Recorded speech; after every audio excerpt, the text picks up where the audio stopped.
মরিয়ম আলাইহিস সালামকে বললেন না যে তোমার নিদর্শন হলো যে তুমি কথা বলবে না, শুধু ইশারা ব্যতীত কথা বলছেন।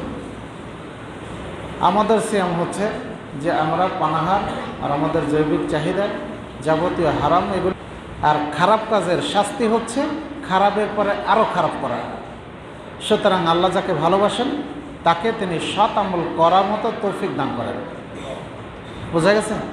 তাহলে রমজান মাস পরে যে একেবারে আসক্ত হয়ে পড়লো, মাদকাসক্ত হয়ে পড়লো, রমজান শেষ হয়ে গেছে আবার আগের মতো হয়ে গেছে।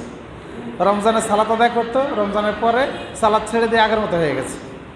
রমজান মাসে ভালো কাজ করতো, এই রমজান মাস চলে গেল, তখন আবার সে আগের মতো হয়ে গেল। তাহলে কি বোঝা যাবে? কবুল হয়নি, তাই না? সিয়াম কবুল হয়নি।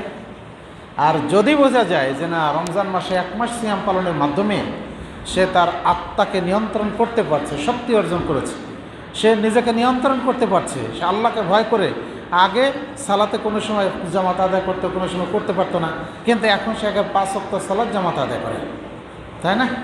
আগে নানা ধরনের কাজে সে লিপ্ত থাকতো, এখন যেগুলি অন্যায় কাজ সেগুলিতে সে দূরে থাকে। তাহলে বোঝা যাবে না ওর ইবাদত কবুল হয়েছে, তাই না? আজকে আমাদের দেশে বহু মানুষ, দেখেন আপনাদের দেশে কেবল এই এলাকায় বহু মানুষ সচ্ছল আছে, বিভিন্নভাবে তারা সচ্ছল। এই সচ্ছল মানুষগুলি 1 বার 2 বার 5 বার হজ করেন, কিন্তু অধিকাংশ মানুষের দেখা যায় এই হজটা তার হাজি সার্টিফিকেট নেওয়ার জন্য জাস্ট। বাস্তবতায় কোনো কিছুই কাজে লাগে না।